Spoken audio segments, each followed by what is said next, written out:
Hello everyone and welcome to Pendulum EDU, and I'm here back as promised. We are going to have a crash course for SSC CGL Tier 2 with you right here. So I'm here with a session 1 that is based on error spotting. Now this is one topic, as I said, that you will have 20 to 25 questions from this topic, and it is very important to master it. Now in this session, I'm not going to start, okay, let's start with parts of speech like noun, pronoun, verb, adjectives, adverbs. No, I'm going to give you the rules and concepts, I must say. The concepts that based on which the errors are asked, and I'm going to show you the errors from the previous year sessions asked, and we will have other questions to practice right here. So let's not waste our time and begin with the session. Do not worry about the things that we're going to cover in this session. Let's just get started and avail the benefit. So the very first point that I'm going to cover today is use of verb forms. Verb forms, as you know, could be, we are all aware that verbs are action words. They हमें action बताते हैं, कोई काम जो हो रहा है, जिसे हम क्रिया कहते हैं, right? हम कहते हैं ना क्रिया, that's a verb. But they also tell us about state of an action, whether it is of present, past or future. वही सीधी सी बात है. अगर मैं कहती हूँ, for example, she is mad, she was mad, आपको दिख रहा है ना, ये हमें present बता रहा है कि वो पागल है, वो पागल थी. So present, past or future भी हमें कौन बताता है? Verb ही बताता है. So it's not just about actions, it's also about the state of the action, whether the action is in present or in past or in future, because these are also verbs. So helping verbs like is, am, are, or was, or will, they tell us about the state. Okay, and when it comes to main verbs like rush, hide, sleep, they tell us about the action. So if I am saying that I am delivering a session or a lecture, so am is the helping verb which is telling you about that I'm talking about the present state, और delivering जो है वो main verb है जो आपको action बता रहे हैं कि मैं क्या काम कर रही हूँ. So ये इस तरह से आपको verbs दो चीजों में help करते हैं, सिर्फ और सिर्फ action नहीं बताते हैं, state भी बताते हैं. Now this is the point to note. अब verb forms पर based errors कैसी होती हैं हम उसकी बात करेंगे. उससे पहले हम forms of verbs देख लेते हैं. Forms of verbs present form मिलेगा first form जैसे कि leave या फिर is. फिर अगर आप जाते हो सेकेंड फॉर्म में तो यही चीज पास्ट में चली जाती है. लीव का होगा लेफ्ट, इज का होगा वॉज. अगर आप यहाँ आर रख देते हैं तो यहाँ पर वर्ब हो जाएगा. और अगर थर्ड फॉर्म में बात करूँ, that's the past participle form. Leave, left, left, is, was, had, or agar are, were and have. So every verb will have these three forms. There is ing form also, for example leaving, having. Okay, so you can have that also here, और यहाँ पर तो being आएगा वैसे तो. Okay, so ing form भी होता है और एक s और es फॉर्म होता है जो फर्स्ट फॉर्म प्रेजेंट फॉर्म का ही सिंगुलर फॉर्म होता है, वो भी मैं आपको आगे समझाती हूँ. उस पर बेस्ड ही एरर भी आती है. Like I would say verb forms की अगर मैं बात करूँ तो मेजॉरिटी ऑफ एरर्स ये जो एस फॉर्म है या सिंगुलर प्लूरल इससे ही आती है. So, अगर मैं आपको वर्ब फॉर्म समझाना चाह रही थी तो ये तीन फॉर्म्स समझाना चाहती हूँ. Present, past and past participle.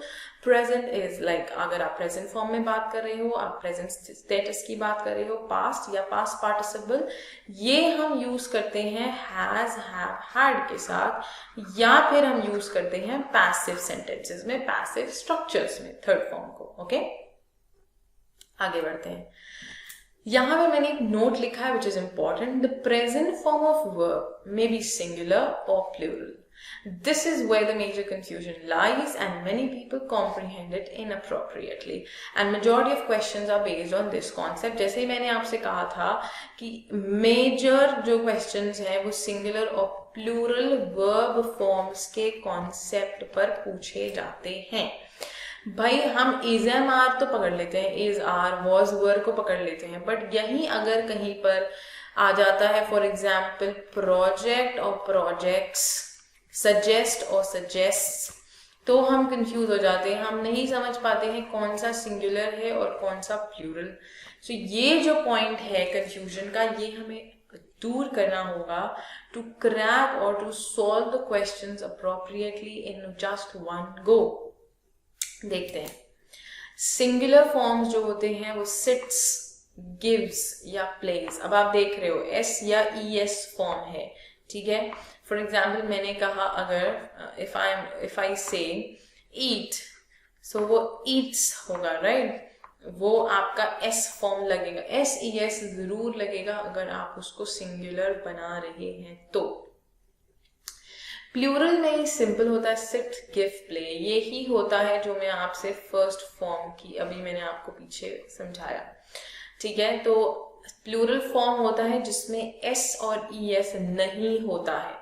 तो अगर सजेस्ट या प्रोजेक्ट की बात करूं तो ये प्लूरल फॉर्म है, और प्रोजेक्ट्स और सजेस्ट जो है वो सिंगुलर फॉर्म है। ये point you have to make a note of this point because it is exceedingly important. आप सबको ये बात पता होनी चाहिए, और मेजॉरिटी ऑफ लोगों को मैंने देखा है जो इसमें गड़बड़ करते हैं।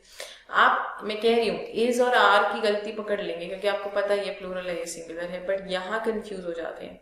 इसलिए इन पॉइंट से इसको भी याद कर लीजिए, कितना भी बड़ा वर्ड हो। अगर कॉम्प्रीहेंड्स लिखा है, कॉम्प्रीहेंड्स, शी कॉम्प्रीहेंड्स होगा, दे कॉम्प्रीहेंड होगा, क्योंकि एस लगा है तो ये सिंगुलर माना जाएगा और विदाउट एस वाला प्लूरल माना जाएगा। The players understand the game, players plural है तो अंडरस्टैंड आएगा जो कि खुद भी प्लूरल है। ये मत सोचिए यहाँ एस लगा है तो वर्ब में भी एस लगाएंगे तो ही मैच करेगा, जी नहीं, ऐसा नहीं होता है, ओके। सो सिंगुलर प्लूरल फॉर्म आपको बहुत क्लियर तरीके से मैंने अभी आपको समझाया। आगे बढ़ती हूँ, इसके बेस्ड क्वेश्चंस कैसे होते हैं। पहले एग्जांपल्स देखते हैं। Shweta sits on the right side of the cabin.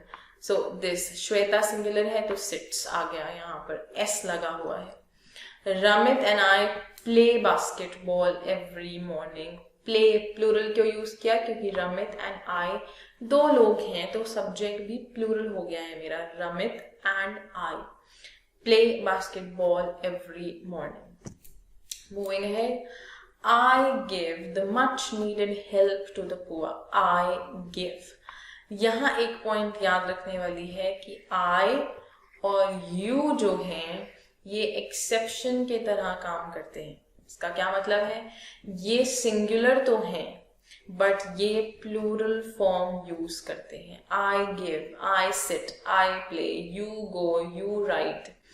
तो यहाँ I और you को याद रखिएगा, ये भले ही सिंगुलर सब्जेक्ट्स को डिनोट करते हैं but they make use of verbs without S और एस, मतलब वो प्लूरल वर्ब फॉर्म्स यूज करते हैं।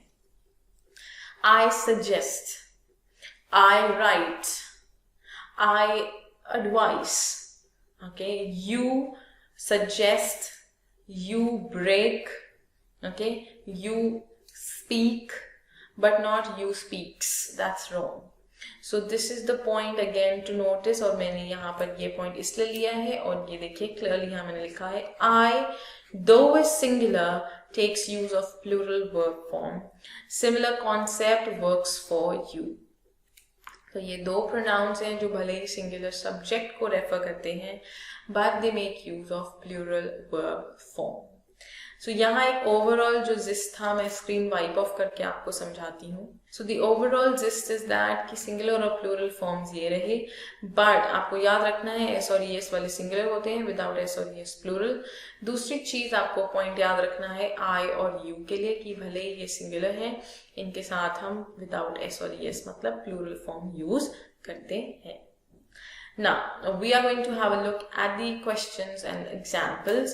यहाँ पर एक पॉइंट और मैं छोटा सा आपके साथ एम्फेसाइज करना चाहती हूँ कि अगर हम वर्ब फॉर्म्स की बात कर ही रहे हैं तो वर्ब फॉर्म्स की एरर जो है इनसे रिलेटेड भी आती है।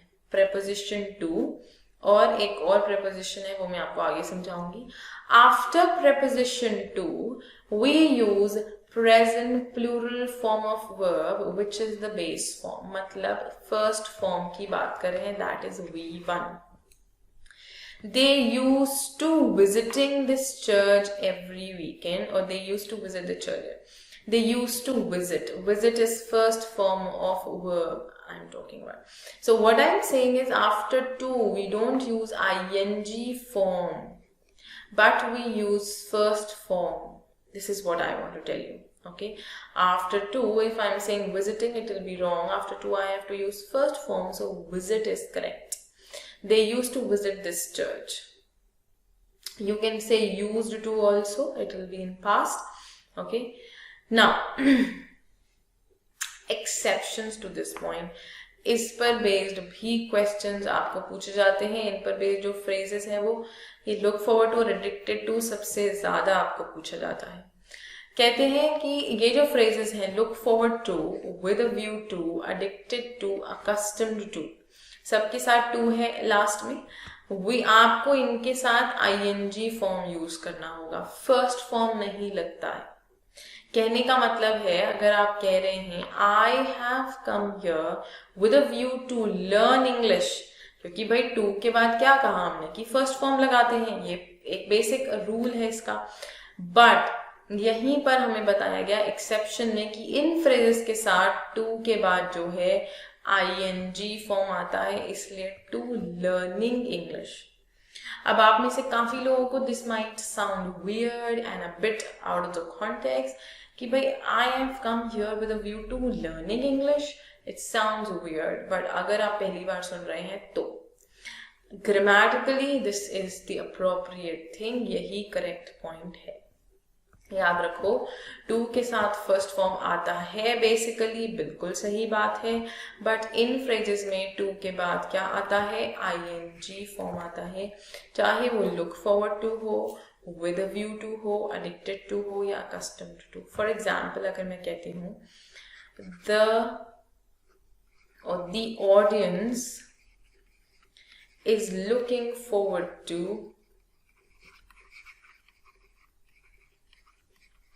seeing me perform. So I am using seeing, not to see me perform. That's wrong. I look forward to meet you. That's wrong. I look forward to meeting you is correct.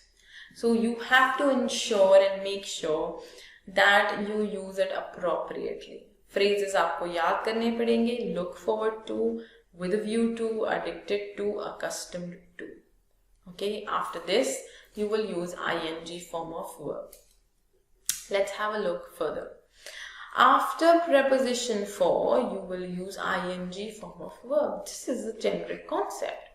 I am here for swimming. I am here for gathering the papers, or I am here for purchasing vegetables. So after for, क्योंकि हम purpose बताते हैं तो या तो हम noun subject use करेंगे या वर्ब. तो नाउन सब्जेक्ट तो नाउन है, वर्ब यूज कर रहे हो तो आईएनजी फॉर्म में ही आएगा. देखते हैं example. The team came along for ensure the much awaited success. No, या तो आप कहो to ensure the much awaited success, या तो आप टू इंश्योर कहो क्योंकि टू के बाद फर्स्ट फॉर्म आता है, या फिर for ensuring the much awaited success. For example, I have attended the seminar for learn the new concept. No, for learning the new concept. आपको ing form attach करना होगा after for. This is what I wanted to tell you. Okay, so ing form will come after for. Now, the point that we highlight right here, that is in terms of the preposition. तो मैं आपको यहाँ पर clearly बताती हूँ. for के बाद ing, to के बाद v1, बट एक्सेप्शनल केसेस है जहां पर टू के बाद V4 आता है, जो अभी हमने यहाँ पर डिस्कस किया. Look forward to, with a view to, addicted to, accustomed to. That's it. तो अब आपको कुछ करने की जरूरत नहीं है. इस जो हमने अभी जो पॉइंट डिस्कस किया है वर्ब फॉर्म का, यहाँ पर आपने कितने टाइप के क्वेश्चंस जो आपके एग्जाम में आते हैं. नंबर 1, नंबर 2 जो एक्सेप्शन से आता है, नंबर 3 जो सिंपल कॉन्सेप्ट से आता है, एंड नंबर 4। सो 4 कॉन्सेप्ट्स आपने एक पॉइंट में सीखा है just use of verb forms में। सो यही है कि आप अब वर्ब्स पूरा पढ़ने बैठोगे, ऑफ नो यूज, क्या करोगे आप उसका। इट्स बेटर कि आप इस तरीके से इसको काम खत्म करें, अपना सीखें और आगे बढ़ें। तो यही हमारा मोटिव है इस क्रैश कोर्स का। आगे बढ़ते हैं, देखते हैं। ये CGL 2019 का क्वेश्चन है।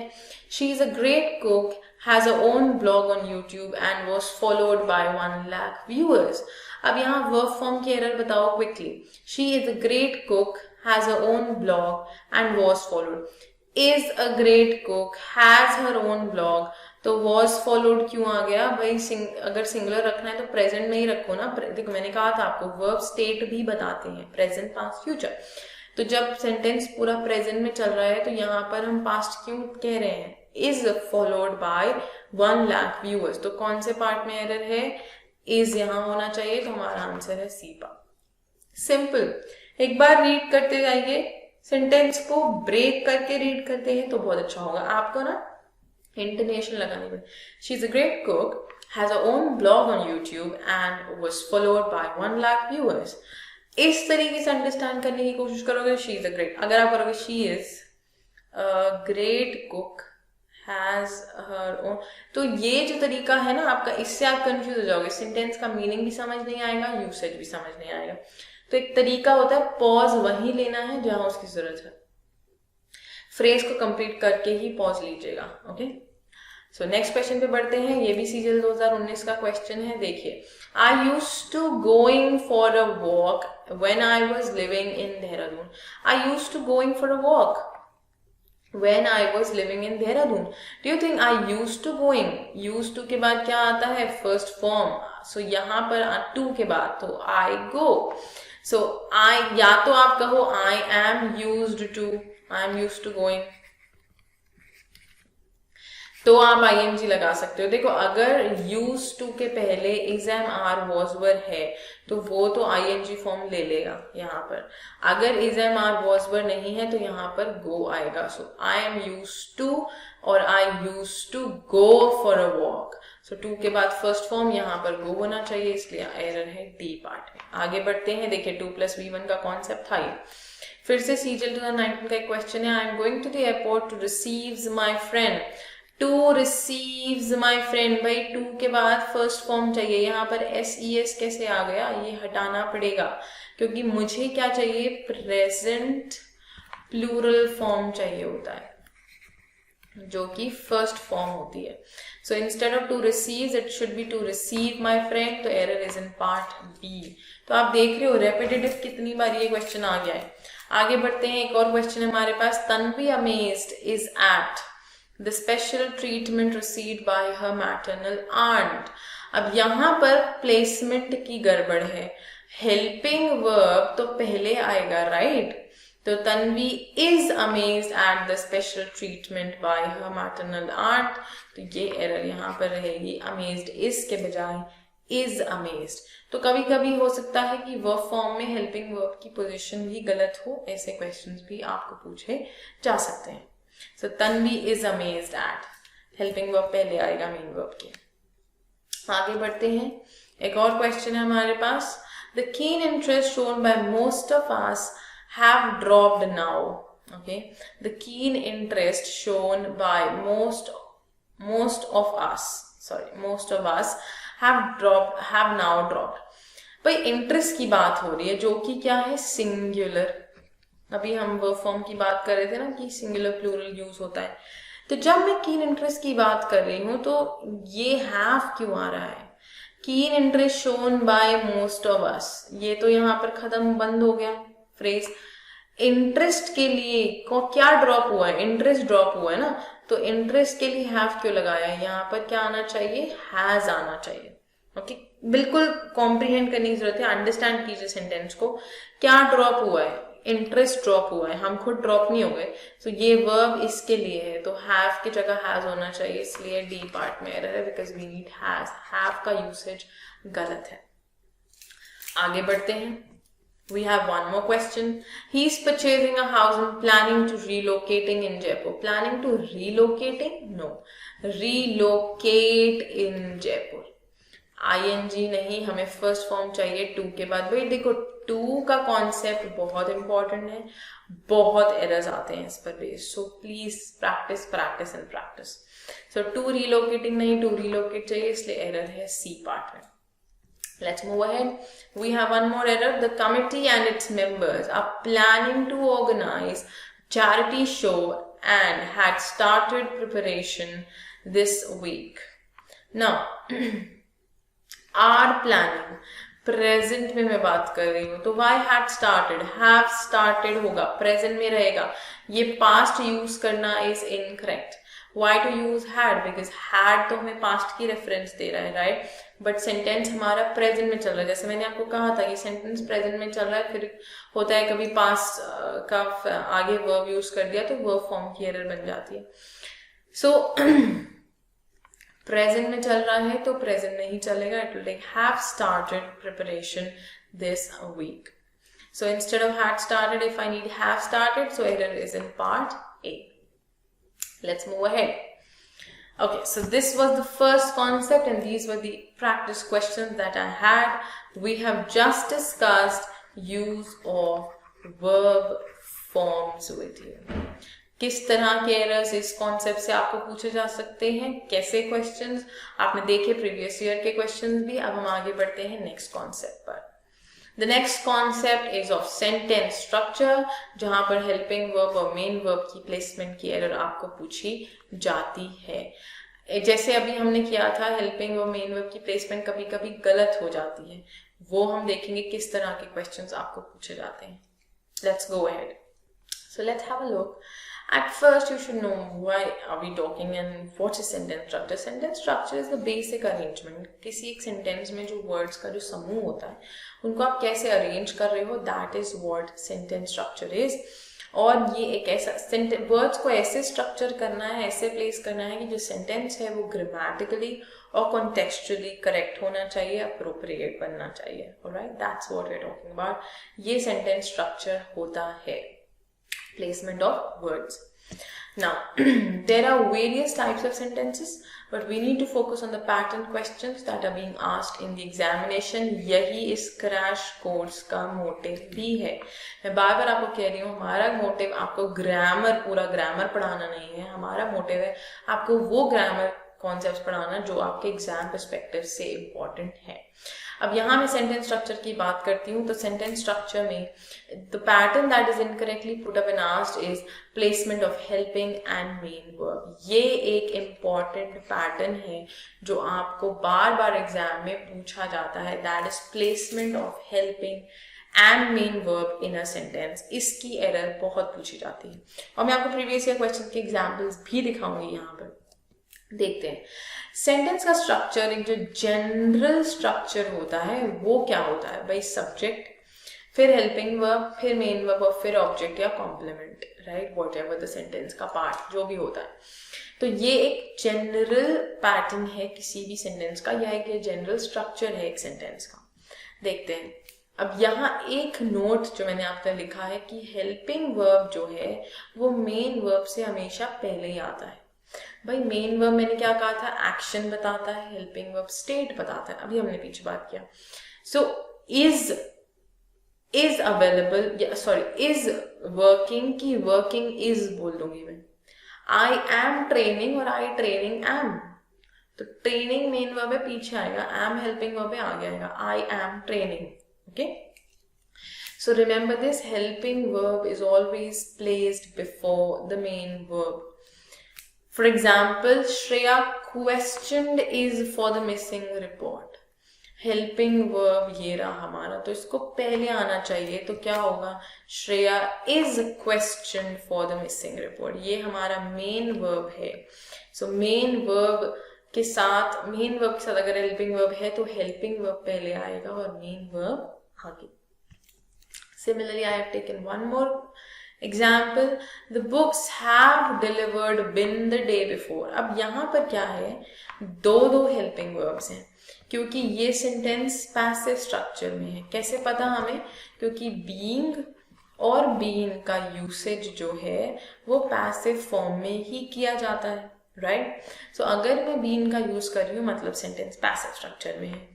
अब यहाँ पर एक चीज देखिए, have delivered been, helping verb, ये वाला हेल्पिंग वर्ब तो मेन वर्ब के पहले है, पर ये हेल्पिंग वर्ब मेन वर्ब के बाद क्यों आ रहा है? इसको भी आगे आना चाहिए, इसलिए होगा।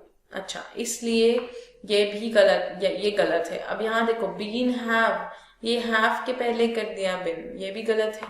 करेक्ट क्या है? The books have been delivered. So the books have been delivered the day before. तो have been delivered, ये मैं आपको कह रही हूँ कि दोनों ही हेल्पिंग वर्ब्स जो हैं वो पहले आएंगे मेन वर्ब से। डिलीवर्ड हमारा मेन वर्ब है क्योंकि वो हमें एक्शन बता रहा है। जो वर्ड एक्शन बताता है वो आपका मेन वर्ब होता है। अप्रोप्रिएट, सो ये दोनों इनकरेक्ट होंगे और ये करेक्ट। तो एरर आपको इसी तरह आएगी एग्जाम में, हेल्पिंग वर्ब की प्लेसमेंट गलत होगी with respect to main verb और आपको उसे आइडेंटिफाई करना होगा। Let's have a look at another example. The bakery to be has kick-started by the end of this month. So ये तो incorrect है भाई, has kick-started is correct, but has to be kick-start, like to be has, ये पहले क्यों आ रहा है? to be, ये भी तो be form of verb है, मतलब ये भी helping verb है। तो correct क्या होगा? The bakery to has been kick-started, ये भी गलत है। ओके क्योंकि टू और बी को हम अलग नहीं कर सकते। टू बी अगर यूज हो रहा है तो वो साथ में ही होता है सेंटेंस स्ट्रक्चर में। तो करेक्ट सेंटेंस क्या है? The bakery has to be kick started by the end of this month. Has to be मतलब शुरू करनी है अभी आने वाले समय में, अभी हुई नहीं है। Has to be kick started by the end of this month. For example अगर मैं आपको कहती हूँ, इफ आई से दे holding a meeting at the golf club in the afternoon. तो यहाँ पर इजीली आप एरर को लोकेट कर सकते हो। दे होल्डिंग आर, ये कितना गलत है? दे आर होल्डिंग, क्योंकि हेल्पिंग वर्ब को मेन वर्ब से पहले आना है। सो इस तरह के जो क्वेश्चंस हैं आपको एग्जाम में पूछे जाएंगे बेस्ड ऑन सेंटेंस स्ट्रक्चर, जहां पर हेल्पिंग और मेन वर्ब का जो स्ट्रक्चर है वो इनअप्रोप्रिएट होगा। आगे बढ़ते हैं। अब मेरे पास है आपके लिए क्वेश्चंस प्रीवियस ईयर। ये देखिए सीजीएल 2019 का क्वेश्चन है, the prime minister holding is the important meeting to review the security and safety of doctors working in government hospitals. वैसे तो मैंने आपके लिए पूरा सेंटेंस पढ़ दिया, बट आपको एरर ऑलरेडी दिख रही होगी, होल्डिंग इज। आप साथ साथ कमेंट करते जाइए, जैसे ही आप सेंटेंस देखते हैं रीड कीजिए, आपको एरर अगर पहले दिख जाती है प्लीज कमेंट करते जाइए साथ साथ। लेट मी नो कि आपको समझ आ रहा है, आपको अंडरस्टैंड आप कर पा रहे हैं कॉन्सेप्ट्स या नहीं। So keep on commenting and let me know. So holding is गलत है, इज को पहले आना चाहिए। So it should be is holding the important meeting to review the security and safety. So यहाँ पर होल्डिंग इज गलत है, तो पार्ट सी में एरर आइडेंटिफाई हमने कर लिया है। आगे बढ़ते हैं नेक्स्ट क्वेश्चन की तरफ। ये भी सीजीएल 2019 का क्वेश्चन है। क्वेश्चंस को हम थोड़ा जल्दी करते हैं, कॉन्सेप्ट्स में आपको आराम से समझाती हूँ। नाउ सीजीएल 2019 का क्वेश्चन है, the centre and the state will planning be for the upcoming GST regime. Will planning be by future continuous tense का जो पैटर्न है वो will be plus ING form होता है। ये भी तो पूरा हेल्पिंग वर्ब है, ये भी हेल्पिंग वर्ब है, ये भी तो हेल्पिंग वर्ब को तो मेन वर्ब से पहले आना चाहिए।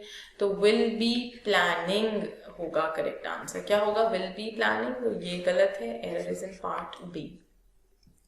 जैसे बीन और बीइंग का प्लेसमेंट गलत, वैसे ही बी का प्लेसमेंट भी यहाँ पर गलत है। आगे बढ़ते हैं नेक्स्ट क्वेश्चन। एक और क्वेश्चन हमारे पास, trade deficit causing was major threat. देखो कॉजिंग वर्ज नहीं, वॉज कॉजिंग मेजर थ्रेट। तो जो हेल्पिंग वर्ब है वो मेन वर्ब के पहले ही आना चाहिए। To the economy and diminishing any possible opportunities to revive. So हमें एरर तो मिल चुकी है, that is in part A itself. Causing was नहीं होगा, वर्ज कॉजिंग होगा। याद रखिए लर्नर्स, इसी तरह के एरर्स आपको देखने मिलेंगे। मैं आपको प्रीवियस ईयर क्वेश्चंस भी साथ साथ दिखा रही हूँ। Roshni practice had playing the drum before we stepped in. Roshni practice had, no, had practice, ये हेल्पिंग वर्ब है, ये मेन वर्ब है। तो Roshni had practised playing the drum before we stepped in. So A part में एरर है, ये यहाँ पर गड़बड़ है। Instead of practice had, it should be had practised. Okay, so helping verb को आपको पहले रखना है और मेन वर्ब को आपको आगे रखना है। आगे बढ़ते हैं। Okay, we have next concept of for it, but ये जो कॉन्सेप्ट था, I hope it's clear to all of you that the sentence structure में हेल्पिंग वर्ब फिर मेन वर्ब आता है। तो ये पॉइंट प्लीज नोट कर लीजिए और याद रखिएगा, ये structure helping verb plus main verb, इतना ही पॉइंट अगर आप याद रखेंगे it will B A banger for you. आगे बढ़ते हैं नेक्स्ट कॉन्सेप्ट पर। ये भी सेंटेंस स्ट्रक्चर का ही कॉन्सेप्ट है। यहाँ पर सेंटेंस स्ट्रक्चर का जो एरर है वो दूसरे तरीके से आता है, दैट इज इंटेरोगेटिव सेंटेंस पर बेस्ड स्ट्रक्चर, स्ट्रक्चरल एरर होती है, and I will discuss it with you right away. So let's begin with this concept. An interrogative sentence is the one that asks a question. We are all aware, हम सबको पता है कि interrogative sentence का मतलब है ऐसा sentence जो जिसके थ्रू या ऐसा सेंटेंस हम फॉर्म करें जो कि क्वेश्चन सेंटेंस होता है, ठीक है। वो या तो येस और नो टाइप हो सकता है या WH क्वेश्चन हो सकता है। फॉर एग्जाम्पल, अगर मैं कहती हूँ डज शी नो इंग्लिश, तो आप इसका आंसर यस या नो में दे सकते हैं। Does she know English? Yes, she knows English. No, she doesn't know. So you can give me yes और नो। सो ऐसे क्वेश्चन येस और नो होते हैं जो यूजुअली हेल्पिंग वर्ब से बिगिन होते हैं। WH वर्ड हो गया जो कि वाई, वॉट, व्हेन, इन सब के यूसेज से बनता है। So the pattern followed is yes और नो के लिए हेल्पिंग वर्ब आता है पहले, फिर आपका सब्जेक्ट होगा जैसे रहा शी, फिर मेन वर्ब आ जाएगा जैसे नो, और फिर ऑब्जेक्ट या कॉम्प्लीमेंट। तो यस और नो आंसर टाइप का जो पैटर्न होता है वो ये होता है। और मैं पैटर्न इसलिए लिख रही हूँ कि आपको पूरा थ्योरी करने की जरूरत नहीं है, आपको पैटर्न पता होना चाहिए। मेरे कहने का मतलब है हेल्पिंग वर्ब पहले, सब्जेक्ट, फिर मेन वर्ब आता है। ओके, और जो WH क्वेश्चन होते हैं अगर मैं उसकी बात करती हूँ, मैं आपको वो भी बताती हूँ, पर पहले एग्जाम्पल देते हैं। Does he remember the date, तो does helping verb, he subject, remember main verb, the date object. तो does he remember the date? Were you preparing the mark sheet that the dean has asked for? Were you preparing? Helping verb, subject, main verb, object, complement. So the point is कि आपको helping verb से शुरू करना है, yes or no answer type question, फिर subject आता है और फिर main verb आता है। So this is important. You cannot say were preparing you the mark sheet or you were preparing the mark sheet. वो सेंटेंस करेक्ट नहीं होगा अगर आप क्वेश्चन बना रहे हैं। अगर मैं कहती हूँ you were preparing the marksheet, तो ये तो एक सिंपल सेंटेंस हो गया, मैं क्वेश्चन नहीं पूछ रही, मैं आपको बता रही हूँ। सो हेल्पिंग वर्ब पहले आएगा और सब्जेक्ट बाद में, तब आप क्वेश्चन बनाओगे। Were you preparing the marksheet? Okay, so यहाँ पर देखते हैं WH वर्ड का। अभी देखो मैंने आपको येस और नो क्वेश्चन का बताया ना, that's WH word. WH word होगा, हेल्पिंग वर्ब होगा, सब्जेक्ट होगा। What are you doing? What are you doing? Now, main verb होगा वहां पर, ऑब्जेक्ट कॉम्प्लीमेंट डिपेंड करता है सेंटेंस में, और फिर लास्ट में क्वेश्चन मार्क। दूसरा एक पैटर्न है जिसका एरर पूछा ही नहीं जाता, there is no possible error to ask here. WH word, verb और ऑब्जेक्ट कॉम्प्लीमेंट, जैसे what happened, right, what happened to you, right, ऐसे जिसमें कि हेल्पिंग वर्ब नहीं होता, तो उसका आपको टेंशन करने की जरूरत नहीं, ये मैंने आपको ऐसे ही बताया है, बट एरर इसकी आपको नहीं पूछी जाती है। अब देखिए examples. Why were you treating him indifferently? Why, that is WH word, were helping verb, you subject, treating main verb, and object and complement. So why were you treating him indifferently? दूसरा example. What happened at the seminar? What happened at the seminar last night? तो यहाँ इधर आपको कोई error पूछी नहीं जाएगी, because वहाँ हेल्पिंग वर्ब नहीं है। सेंटेंस स्ट्रक्चर में अगर मैं आपको बात करूँ, चाहे इंटेरोगेटिव सेंटेंस हो या कोई सिंपल सेंटेंस हो, आपको सेंटेंस स्ट्रक्चर में हेल्पिंग वर्ब की पोजीशन से या प्लेसमेंट की एरर आती है। यहाँ पर देखिएगा, again helping verb is always placed before main verb, यही पॉइंट मैंने आपको अभी पीछे बताया. What you were celebrating for at the 11th hour. 11th hour मतलब at the last moment. It's an idiom. तो idiom भी याद रखिए, ये easy idiom है अगर आप सबको पता है तो. At the 11th hour, that means at the last moment. So the question is what you were celebrating at the 11th hour. भाई ये incorrect है, subject पहले आ गया, helping verb मेरा पीछे है. So ये पैटर्न के हिसाब से गलत है, helping verb पहले subject फिर main verb. Okay, so what you were के जगह क्या होगा, what were you celebrating, what were you. तो यहाँ पर ये भी याद रखिए, यहाँ पर एक कॉन्सेप्ट ये याद रखिए कि हेल्पिंग वर्ब सब्जेक्ट से पहले आता है. ये पॉइंट आप इंटेरोगेटिव मतलब क्वेश्चन सेंटेंसेस के लिए ये पॉइंट याद रखिए, दैट सब्जेक्ट बाद में आएगा और हेल्पिंग वर्ब आपका जो है वो पहले प्लेस होगा. देखो सिंपल असर्टिव सेंटेंसेस में आपको क्या याद रखना है, आपको याद रखना है कि हेल्पिंग वर्ब मेन वर्ब के पहले आएगा, बैंग ऑन करेक्ट. इंटेरोगेटिव या क्वेश्चन सेंटेंसेस में आपको ये याद रखना है कि हेल्पिंग वर्ब सब्जेक्ट के पहले आता है. ओके, और उसके बाद आपकी मेन वर्ब आती है. तो आपको ये 3 point, helping verb plus subject plus main verb, ये पैटर्न आपको फॉलो करना होगा. एक और एग्जाम्पल देखते हैं. What they have left. What have they left. Subject helping verb, helping verb subject. तो हेल्पिंग वर्ब पहले आएगा और सब्जेक्ट बाद में. फॉर एग्जाम्पल अगर मैं कहती हूँ what she has done, वो गलत होगा. what has she done. मुझे अगर क्वेश्चन बनाना है तो what has she done होगा. हेल्पिंग वर्ब पहले आता है अगर आपको क्वेश्चन बनाना है और सब्जेक्ट बाद में आएगा. याद रखिएगा ये कॉन्सेप्ट और ये पैटर्न नरेशन ऑफ वॉइस में भी बहुत हेल्प करता है, ये हम आगे डिस्कस जरूर करेंगे.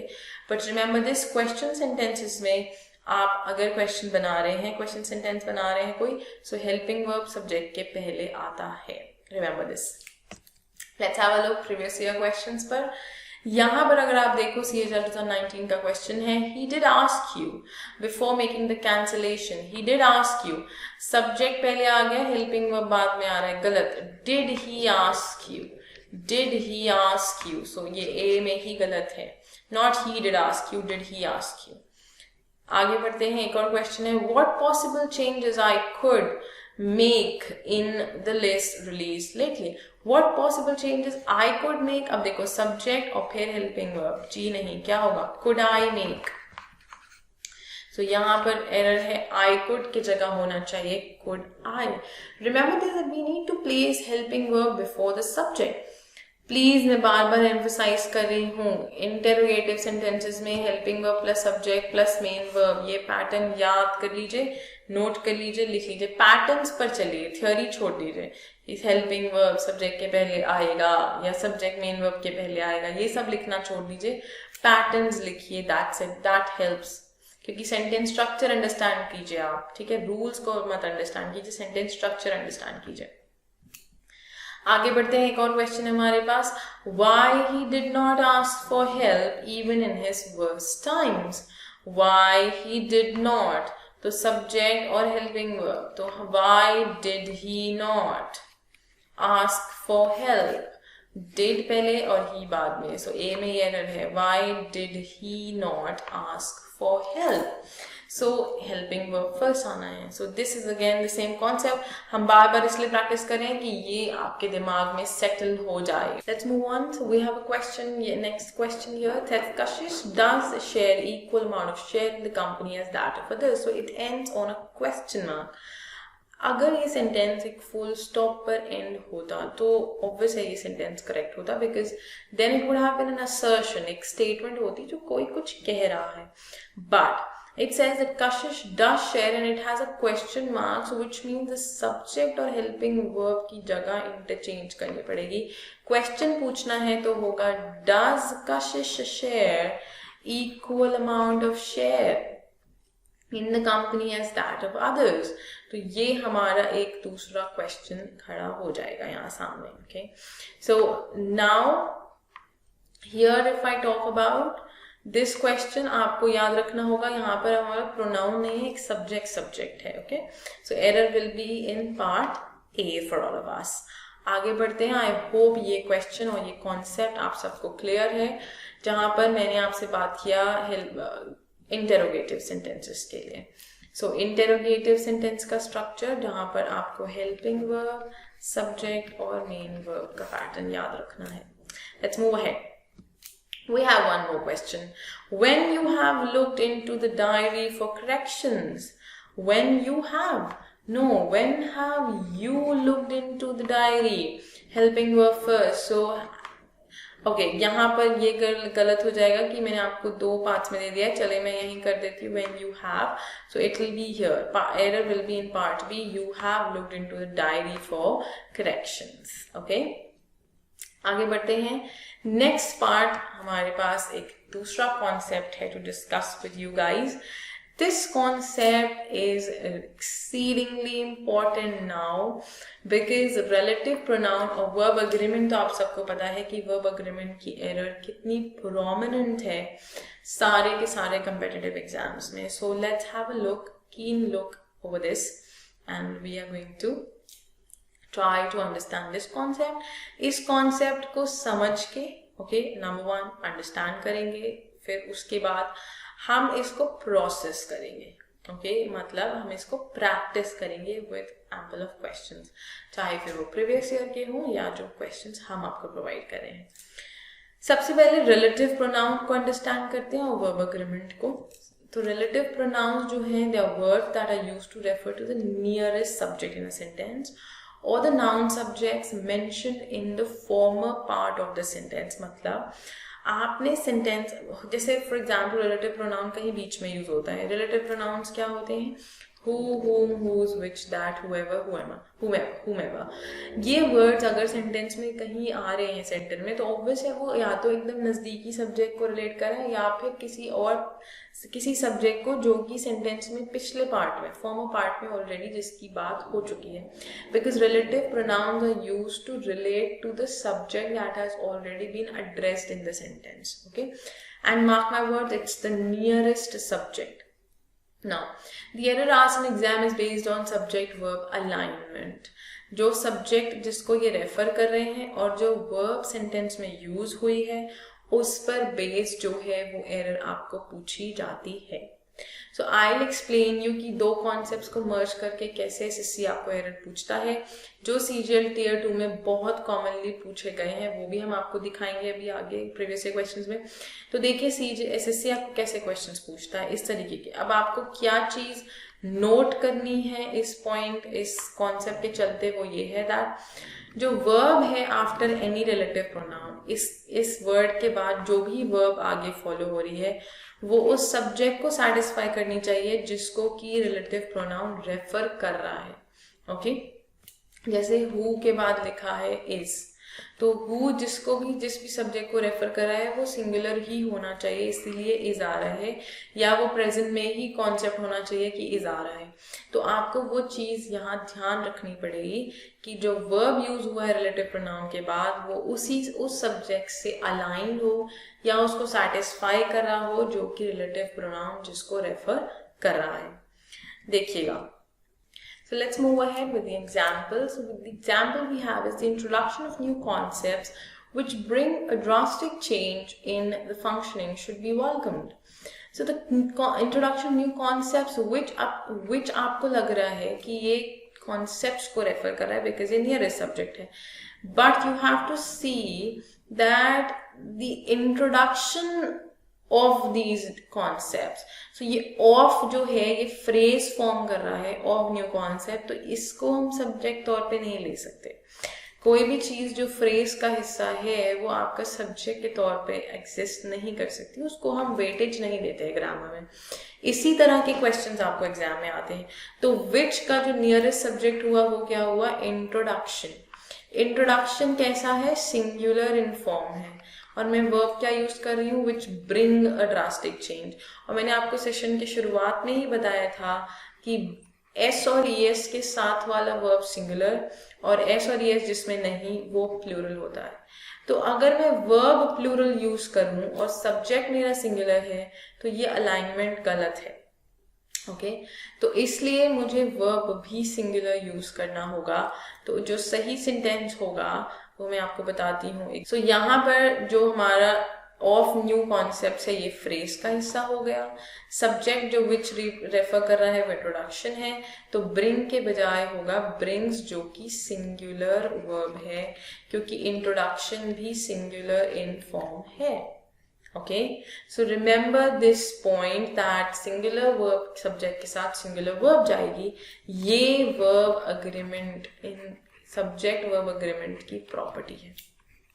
सब्जेक्ट और वर्ब के बीच में अग्रीमेंट है कि अगर वो सिंगुलर होगा तो ये भी सिंगुलर होगा, अगर ये प्लूरल होगा तो ये भी प्लूरल होगा। एक और एग्जाम्पल देखते हैं, बट उससे पहले एक पॉइंट पर वापस एम्फेसाइज करूंगी कि ये जो फ्रेज होते हैं इनमें कंफ्यूज ना हो। आप ये ना सोचे कि विच कॉन्सेप्ट्स के लिए है इसलिए ब्रिंग सही है।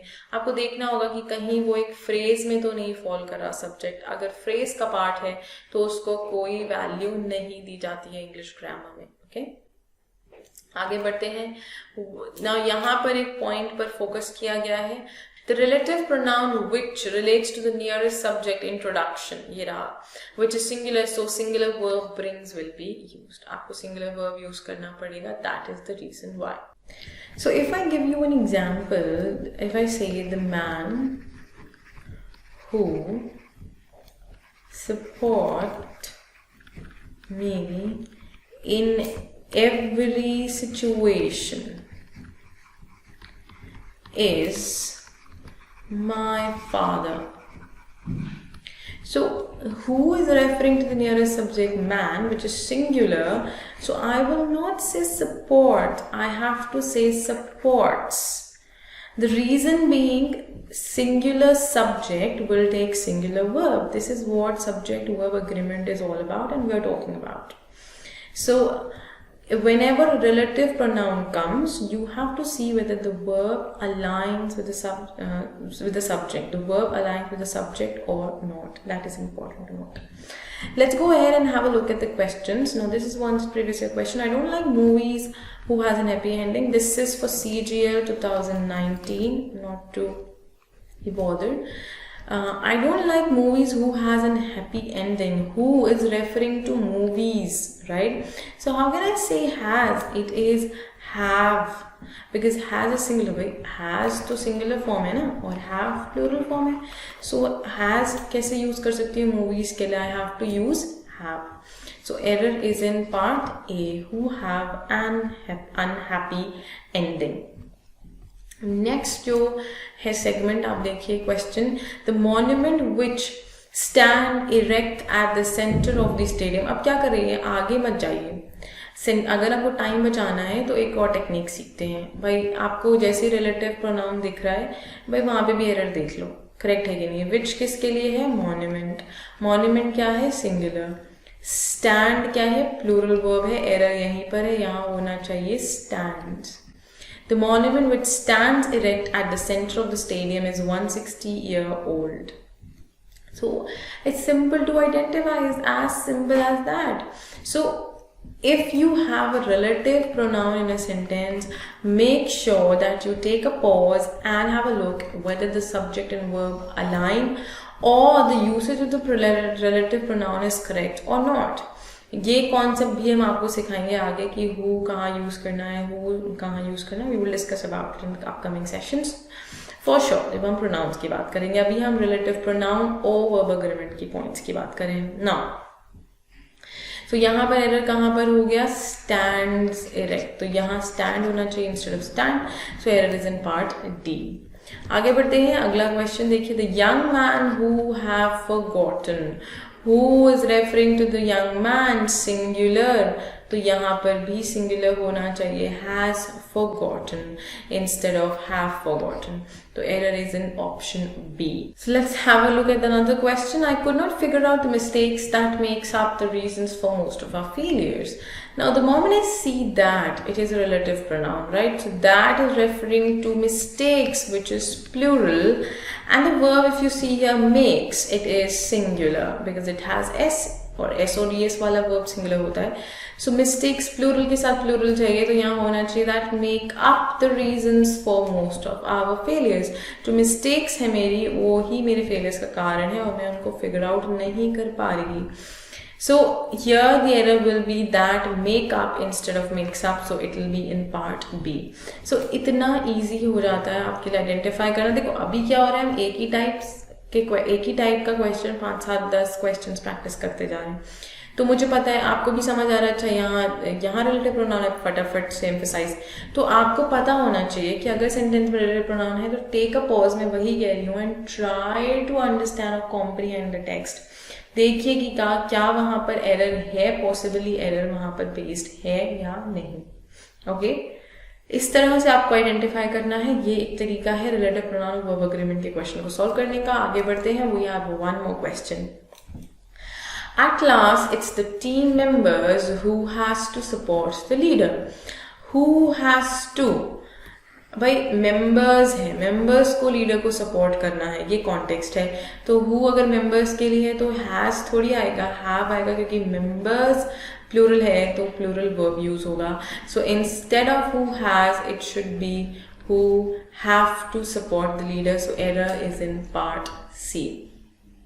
सो ये एक दूसरा पॉइंट है जो कि हमें एम्फेसाइज करना था मुझे, और मैं चाहती थी कि आप इसको अंडरस्टैंड कर पाए जितना बेटर पॉसिबल हो, उतने बेटर तरीके से. Okay, now moving ahead, the next we look at the next question. No, we don't have a next question, we have a next concept.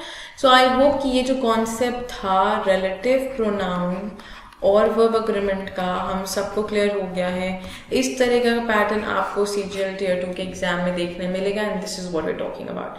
ये देखो, अभी अगर मैं आपको सारे रिलेटिव प्रोनाउन पढ़ाने बैठूं, अगर वर्ब एग्रीमेंट के सारे रूल्स कराने बैठूं, सो आप वो सिर्फ उसका बेनिफिट क्या है आपको पता. देखो बेनिफिट तो हर चीज़ का, because you are learning, but at the moment आपको क्या ज़रूरत है हम उसकी बात करें तो हम आपको वो प्रोवाइड करें. तो इस क्रैश कोर्स के थ्रू आपको वो चीज़ मिल रही है. आगे बढ़ते हैं अगले कॉन्सेप्ट पे. आज का जो नेक्स्ट कॉन्सेप्ट है, और कमेंट करके मुझे बताते रहिए. Do not forget to like and share the video as well. आगे बढ़ते हैं. यूज ऑफ मॉडल वर्ब्स है यहाँ पर. Modal verbs again helping verb का ही एक हिस्सा है, ठीक है, हेल्पिंग वर्ब के अंडर आते हैं. These are verbs which express different meanings and they express necessity or possibility. So संभावना दर्शाते हैं या जरूरत, जैसे should है ना, तो वो नेसेसिटी दर्शा देता है. विल, वुड, भाई वो पॉसिबिलिटी दर्शाते हैं. तो ये रहे सारे के सारे model verbs. Must, shall, will, should, would, can, could, may and might. Has to, have to भी यहाँ पर अगर देखें नीड टू, तो वो फॉर्म्स, इन्फिनिटिव्स और ये सब भी मॉडल वर्ब्स का पार्ट नहीं, वो हेल्पिंग वर्ब्स का पार्ट हो जाते हैं कहीं ना कहीं. So that is different, but I am focusing on model verbs just. अब मॉडल वर्ब्स का क्या पॉइंट है वो देखते हैं. तो error based are on the usage in accordings to the context of these model verbs. Very very important learners, यहाँ पर जो मॉडल वर्ब्स की एरर होती है वो कॉन्टेक्स्ट पर बेस्ड एरर आती है. मतलब जहाँ पर कैन यूज होना है वहाँ पर विल यूज हो गया, या जहाँ पर शुड यूज होना है वहाँ पर विल यूज हो गया. सो इस तरह की एरर आती है. मॉडल वर्ब ही अलग यूज होता है. कभी कभी आप देखोगे पास्ट और प्रेजेंट फॉर्म की, जहाँ विल आना चाहिए वहाँ वुड लिखा है, या जहाँ पर शैल आना चाहिए वहाँ शुड लिखा है, मे की जगह माइट है. देखो एरर दोनों तरीके से हो सकती है. या तो आप मॉडल्स को चेंज कर दो in terms of present and past, क्योंकि प्रेजेंट मॉडल्स भी है हमारे पास और पास्ट मॉडल्स भी हैं. ये पास्ट मॉडल्स हैं और ये सारे प्रेजेंट मॉडल्स हैं. ओके, तो प्रेजेंट पास्ट मॉडल पर आ सकती है, या फिर कंप्लीटली कॉन्टेक्स्ट अलग है. भाई शुड आना चाहिए, हमने कुड लिख दिया है, वहां पर कुड लिखा हुआ है या वुड लिखा हुआ है. सो वो कॉन्टेक्स्ट बेस्ड भी एरर हो सकती है. ओके, देखिएगा एक एग्जाम्पल के थ्रू देखते हैं. They were not achieve the desired goal in the stipulated time. भाई जैसा कि समय उनको दिया गया था उसमें वो डिजायर्ड गोल को अचीव नहीं कर सके या नहीं कर पाए. तो they were not achieve, is it correct? Verb के साथ क्या मैं फर्स्ट फॉर्म यूज कर सकती हूँ? या तो मैं वर्ब के साथ ing लगाऊंगी या फिर मैं वर्ब के साथ थर्ड फॉर्म लगाऊंगी पैसिव स्ट्रक्चर में। अब यहाँ पर कॉन्टेक्स्ट है मैं ऐसा नहीं कर सकी, विच मीन्स उसकी पॉसिबिलिटी या मेरी कैपेबिलिटी की बात कर रहे हो ना, एबिलिटी की बात कर रहे हो कि मैं ऐसा उस समय में काम नहीं कर पाई, मतलब मेरी एबिलिटी के क्वेश्चन है।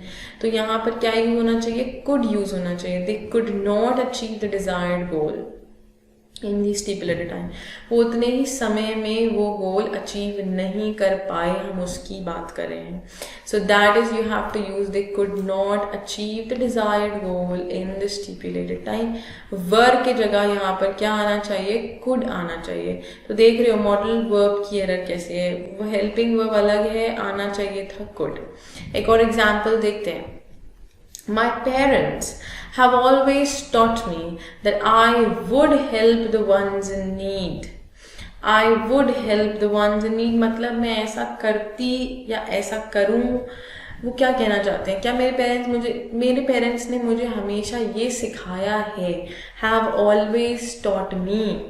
अब तक वो यही कहते हैं कि मुझे ऐसे लोगों की मदद करनी चाहिए जिनको ज़रूरत है, करनी चाहिए मतलब मैं नेसेसिटी की बात कर रही हूँ या फिर मैं कंपल्शन की बात कर रही हूँ, ठीक है ना। तो वो होगा दैट आई मस्ट हेल्प और आई शुड हेल्प, करनी चाहिए। वुड का मतलब हुआ करती या करूं, आगे फ्यूचर भी हो सकता है, ये पास्ट को भी रेफर कर सकता है। सो द पॉइंट इज कि हम यहाँ पर ये कॉन्टेक्स्ट नहीं कह रहे हैं, क्योंकि मैं पास्ट से शुरू करते हुए बात कर रही हूँ कि मेरे पेरेंट्स ने मुझे ऐसा सिखाया है कि करना चाहिए, which means I should help the ones in need, मुझे ऐसा काम करना चाहिए। सो मस्ट और शुड कंपल्शन के कॉन्टेक्स्ट को एक्सप्रेस करने के लिए हम यूज करते हैं, and that is the reason यहाँ पर हम शुड यूज करेंगे instead of would. Alright, so इस तरीके का एरर आता है। एंड अगर मैं आपको बोलती हूँ फॉर एग्जाम्पल द इंडस्ट्री और the industry forecast that it may not have star kids now to launch। अब उनकी इंडस्ट्री ने ये ऐसा फोरकास्ट किया है या ऐसी एक भविष्यवाणी की है कि शायद अब उनके पास आने वाले समय में स्टार किड्स नहीं होंगे लॉन्च करने के लिए, जैसा कि स्थिति चल रही है बिकॉज ऑफ नेपोटिज्म और पीपल बीइंग बम्बार्डेड और ब्लेम्ड और accused of nepotism. So this sentence is in present tense, forecast that it may not have star kids now to launch. So यहाँ मैंने मे यूज किया, आपके एग्जाम में क्या कर सकते हैं, यहाँ पर वो माइट को पुट कर सकते हैं और आपको एरर पूछ लेंगे। The industry forecast that it might not have, तो वो मैं अगर प्रेजेंट फॉर्म में ही चल रही हूँ तो मैं आप उसको कह रही हूँ कि आप उसको प्रेजेंट फॉर्म में ही रख सकते हो अपना model. Okay, so the point is error आपको फॉर्म्स की भी हो सकती है, एरर आपको पूछी जा सकती है in terms of usage of different models. आगे बढ़ते हैं नेक्स्ट कॉन्सेप्ट पर। एक और पॉइंट है मॉडल वर्ब से ही related. Note that with modal verbs we use the first form of verb, मतलब जो कि प्रेजेंट प्लूरल फॉर्म होता है हम वही यूज करते हैं मॉडल वर्ब्स के साथ। कहने का मेरा मतलब है they could not arrive early, arrive first form है, अगर मैं यहाँ पर arrived करूँ तो भी गलत होगा, अगर मैं यहाँ arrives लिखती हूँ तो भी गलत होगा। फॉर एग्जाम्पल इफ आई से they can published the report, तो ये गलत है, it should B they can publish the report. मुझे फर्स्ट फॉर्म ही यूज करना है, मैं और कोई फॉर्म वहां पर वर्ब का यूज नहीं कर सकती अनटिल अनलेस मैं चेंज करूँ उसको पैसिव में। एक्टिव स्ट्रक्चर है तो मैं फर्स्ट फॉर्म ही यूज करूंगी वर्ब का। एक और एग्जाम्पल देखते हैं, I will help you with the project. Okay, I will help you, देखो अभी फर्स्ट फॉर्म आया, अगर मैं ये एक्टिव में है, अगर मैं इस सेंटेंस को पैसिव में चेंज करती हूँ तो क्या हो जाएगा, you will be helped bye me, you will be helped, तो वहाँ बी भी आया, ये तो फर्स्ट फॉर्म ही है ना बी, तो विल के साथ फिर थर्ड फॉर्म आया पैसिव का, तो फर्स्ट फॉर्म पैसिव में भी रहेगा मॉडल्स के साथ, क्योंकि बी फॉर्म तो लगता ही है वहाँ पर, और फिर हम थर्ड फॉर्म लगाते हैं। तो थर्ड फॉर्म आ सकता है इन पैसिव, बट एक्टिव में हमेशा फर्स्ट फॉर्म ही रहेगी, ये बात याद रखिएगा। Okay, so the next thing, okay, we don't have a next point here to state, this was the point to tell you that first form use करना है, जैसे अराइव और हेल्प यहाँ पर हमने यूज किया है। अब देखते हैं मॉडल वर्ब्स पर बेस्ड कुछ क्वेश्चंस जो आपको प्रीवियस ईयर से पूछे गए हैं। Okay, let's have a look at that. So the first question is again an error-based question. I had to go to the doctor because I was not bear the pain in my tooth. ये CGL 2019 का question है। कहते हैं कि मेरे को doctor के पास जाना पड़ा क्योंकि मैं जो दर्द था मेरे दांत में उसको बर्दाश्त नहीं कर पा रही थी। फिर से मेरी एबिलिटी को क्वेश्चन किया जा रहा है, मेरी कैपेबिलिटी को क्वेश्चन किया जा रहा है, कुछ काम जो मैं कर सकती हूँ या नहीं कर सकती हूँ उसकी हम बात कर रहे हैं, राइट। सो यहाँ पर was का यूज होना is inappropriate because I could not bear the pain in my tooth. I could not, instead of was हमें आना चाहिए यहाँ पर could, इसलिए एरर होगा in part C। देखो, पढ़ते वक्त when you read a sentence, give it a one shot, और उस पर मैंने आपसे पहले भी सेशन में शुरुआत में भी कहा है कि आपको इंटोनेशन फॉलो करना पड़ेगा, सेंटेंस को पढ़ने का तरीका बदलना होगा। अगर आप ब्रेक कर बहुत ही खराब पॉजेस लेते हैं, I had to go to the doctor, this will never help you, और आप कहते हैं I had to go to the doctor because, ये गलत होगा तरीका, आप अंडरस्टैंड नहीं कर पाओगे। सो इट्स बेटर कि आप इस तरह से सेंटेंस को पढ़ो, I had to go to the doctor because I was not bear the pain in my tooth. I was not bear आपको तुरंत हिट करेगा कि ये तो कुछ गड़बड़ है, राइट, तो आप दया बन जाओगे, कुछ तो गड़बड़ है, right. That way you have to just locate the error right there. So it will be I could not bear, क्योंकि वहां पर हम एबिलिटी की बात कर रहे हैं। Let's go ahead with the next question. We have another question जो कि CGL 2018 का क्वेश्चन है। लिखा है the viability of the multinational corporate system depends upon the degree in which people will tolerated the unevenness it creates. Will tolerated, ये क्या है, past form, verb का सेकेंड फॉर्म यूज कर रहे हैं हम, और मॉडल वर्ब्स के साथ हम क्या यूज करते हैं, फर्स्ट फॉर्म, मतलब आना चाहिए टॉलरेट। क्या होगा, विल टॉलरेट होगा इंस्टेड ऑफ विल टॉलरेटेड। तो एरर है पार्ट 3 में हमारे पास। अब देख रहे हैं ये पुराना पैटर्न 2018 का इस तरह से आता था, जबकि अब जो आपको क्वेश्चंस आते हैं वो इस तरह से आते हैं।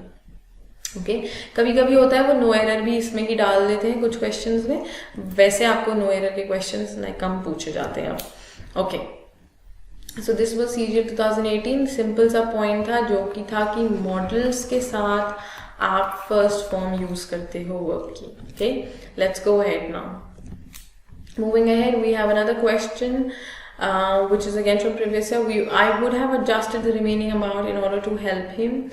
I would have adjusted the remaining amount in order to help him. Now, what is it saying? कि मुझे उसको हेल्प करने के लिए उसकी अमाउंट जो है एडजस्ट कर देना चाहिए था, तो would नहीं, क्या होगा, should। मुझे ऐसा काम कर देना चाहिए था।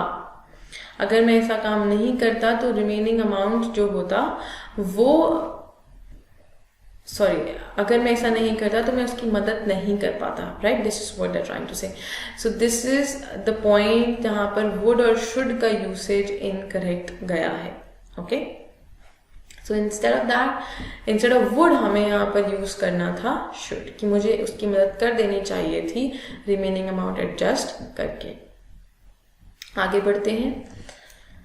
Next question says they must have permitted the installation of the new software but they didn't.